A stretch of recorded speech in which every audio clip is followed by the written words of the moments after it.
Salut à tous, c'est Dimitri. Donc aujourd'hui, on se retrouve pour parler des poules Pékin. Donc on va vous les montrer. Mon parquet de poules Pékin. Donc à savoir que je suis encore en travaux aussi, comme un peu partout. Donc vous avez un premier parquet qui est là avec le filet. Et ensuite il va y en avoir un autre juste à côté. Et il y a aussi celui dans lequel on se trouve. Donc on va commencer par le parquet où ils sont bien enfermés. Comme ça on commencera par eux. Donc là vous avez un coq et une poule. Donc vous pouvez voir que le coq il s'est fait un petit peu taper par les autres. Au niveau de la crête, il est rouge vif. C'est parce que cette andouille il s'est pris dans le grillage et comme il s'amuse à tout le temps narguer les autres à essayer de les taper, et ben comme là il s'est pris dans le grillage, les autres en ont profité. Là vous avez sa poule que je viens de remettre aujourd'hui parce que madame s'amuse à sauter le grillage assez régulièrement. Quasiment tous les 3 jours, tant qu'à faire. Donc voilà, donc eux j'ai pas encore eu d'œufs. Ils ont un clapier là-bas en dessous qu'on montrera tout à l'heure. Ils ont une gamelle d'eau.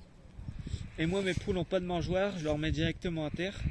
Comme ça évite le gaspillage. Puis ça réensemence un peu le sol. Il y a du blé qui pousse à droite à gauche si jamais elles en ont pas mangé, mais c'est rare parce que généralement moi je mange tout. Le jour où je vois qu'elles bradent, je donne à manger un jour sur 2.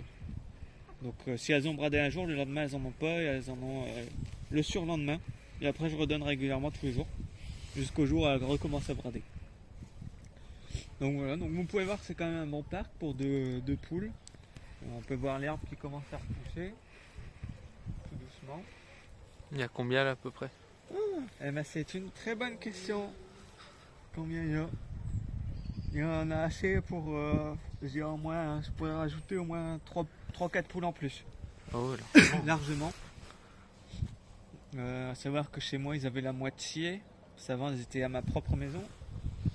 Ils avaient à peu près la moitié pour 5 et ça allait. Donc voilà. Ensuite on va parler de ce côté là. Donc vous pouvez voir qu'il y a une dinde en plus. Je vais pas faire de reproduction de dinde moi. Elle est juste là pour pondre des œufs et puis elle me bouffe les orties. Donc je suis tranquille avec ça. J'avais plein d'orties, elle me les a tous rasées. Les dindes c'est chez moi. donc voilà. Donc ensuite vous pouvez voir, je sais plus si j'ai parlé de la couleur des autres. Non.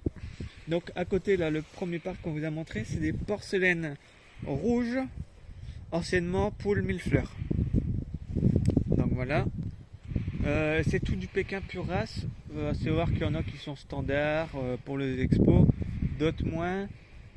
Après moi je fais ma petite sélection, ma petite tambouille à droite à gauche, en essayant de sélectionner au mieux. Mais je fais avec ce que j'ai parce que dans le coin c'est pas facile à trouver. Donc là vous pouvez voir qu'il y a tout au fond une Pékin noire cailloutée. Donc voilà. Ensuite vous avez une Pékin noire frisée et un coq noir lisse.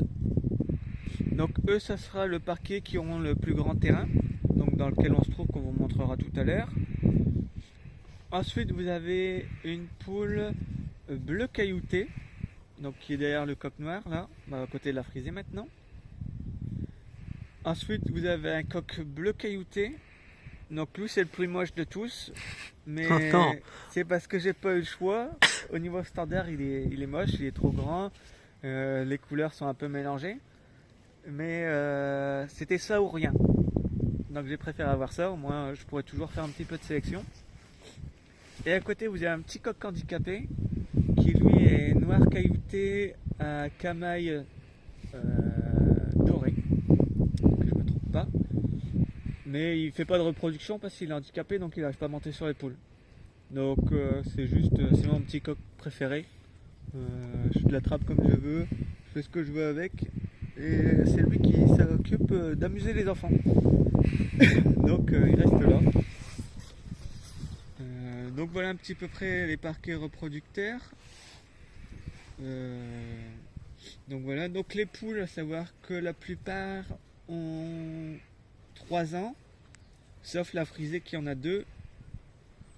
Chez les coqs, vous avez le porcelaine rouge qui a 2 ans. Le Pékin noir lisse qui a 2 ans aussi.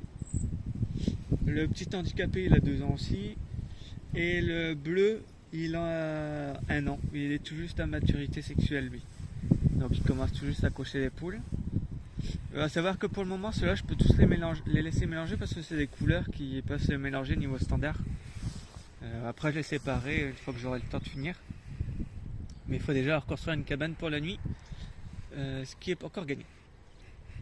Donc là, on va vous montrer un petit peu le parquet où il y aura les noirs. Donc là, vous voyez, c'est beaucoup plus grand, hein, les noirs. Moi, personnellement, c'est ma couleur préférée. Et c'est mon petit coq préféré aussi. Parce qu'il n'est pas farouche. Quand je donne à manger, il est limite dans mes pieds. C'est limite si je ne marche pas dessus. Donc, c'est avec lui que les poules sont le plus calmes. Donc, c'est le plus grand parquet que j'aurai. Vous pouvez voir l'abreuvoir qui est tout au bout pour eux. Donc c'est vraiment un grand abreuvoir. Savoir qu'une fois qu'il y a des poussins, au début ils vont dans la volière avec les faisans et les tourterelles. Donc on voit pas vraiment beaucoup avec l'arbre qui s'est écroulé. Donc voilà. Et ensuite ils reviennent ici. Donc du coup je mets pas ce bac d'eau là parce que ça m'est arrivé 2 fois qu'il y ait des poussins quasiment à taille adulte qui se noient tout seuls là-dedans alors qu'ils peuvent très bien en sortir mais qui sont complètement bêtes. Donc voilà. Et ensuite vous pouvez voir les 2 cabanes. Donc vous avez la niche à veau, donc la grise, où c'est leur cabane de ponte. Donc on va s'approcher tranquillement. Donc là c'est la niche de ponte. Donc c'est une ancienne cabane à veau qu'un fermier jeté parce qu'apparemment elle a été cassée. Je sais pas où il a vu qu'elle a été cassée, mais tant mieux. Donc on peut voir qu'il y a 2 œufs tout au fond. Hop, là on les voit. Donc à savoir que ça fait 3 semaines qu'elles pondent mes poules. Et c'est la première fois que les œufs restent plus que 2 jours parce que j'avais un rat qui venait me les voler. Mais apparemment il reviendra plus. Il a eu le droit d'avoir une petite dose de poison. Donc apparemment ça l'a calmé. Et ensuite à côté, donc là vous avez une cabane en bois qui a réussi à tenir la tempête malgré qu'elle soit plus très solide on va dire. Où normalement c'est leur cabane pour venir dormir. Donc là j'ai juste mis un pli de paille, hein. Je viens de le mettre en début d'après-midi. Elles l'éparpilleront eux-mêmes. Mais il faut savoir que les 3 quarts du temps elles dorment au-dessus depuis qu'il y a les dames. Depuis qu'il y a les dames elles dorment au-dessus parce qu'elles dorment avec la dame. Donc elles dorment là. Et plus en dessous, à part la journée. Sinon la nuit elles dorment au-dessus et la journée en dessous. C'est pas logique. Pourquoi? C'est pas logique mais c'est comme ça. Aussi j'ai quelques poules de temps qui vont me pondre entre la cabane et le grillage là-bas derrière. Donc vraiment derrière la palette là-bas au bout. Donc pour vous dire que pour aller chercher les œufs, parce que je veux pas qu'elles couvrent là-bas, donc pour aller chercher les œufs, il faut que je me mette allongé là-dessus, qui tient plus beaucoup. Donc heureusement je suis pas gros. Et je dois me pencher dans le trou pour récupérer les œufs et la poule si elle couvre. Donc là elles n'ont pas encore commencé, mais l'année dernière elles m'ont fait ça en fin de saison. Donc j'espère que cette année elles ne me refont pas la même. Donc voilà un petit peu pour les poules Pékin. À savoir qu'il y a une dinde qui est dans l'abri à grains. On va aller voir. Donc on peut aller voir. Allez, on y va. Donc voilà, donc elle c'est une petite dinde. À savoir qu'elle a le même âge que l'autre, mais elle est un peu malade, donc elle a du mal à grandir. Donc du coup elle est là en isolement pour le moment. Quand elle était dehors, elle passait sa journée couchée. Elle bougeait plus, elle mangeait plus. Depuis qu'elle est ici, elle recommence à manger. Elle n'arrête pas de bouger et de crier, comme vous pouvez entendre. Donc pour le moment, elle va rester là jusqu'à vraiment la belle saison. Je dois la vermifuger. Donc ça sera soit fait cette semaine, soit la semaine prochaine, on verra bien. Et donc elle est dans le local à grains. Donc j'ai un ancien congélo qui est là. Où il y a le grain intérieur, hein, tous les sacs de grains.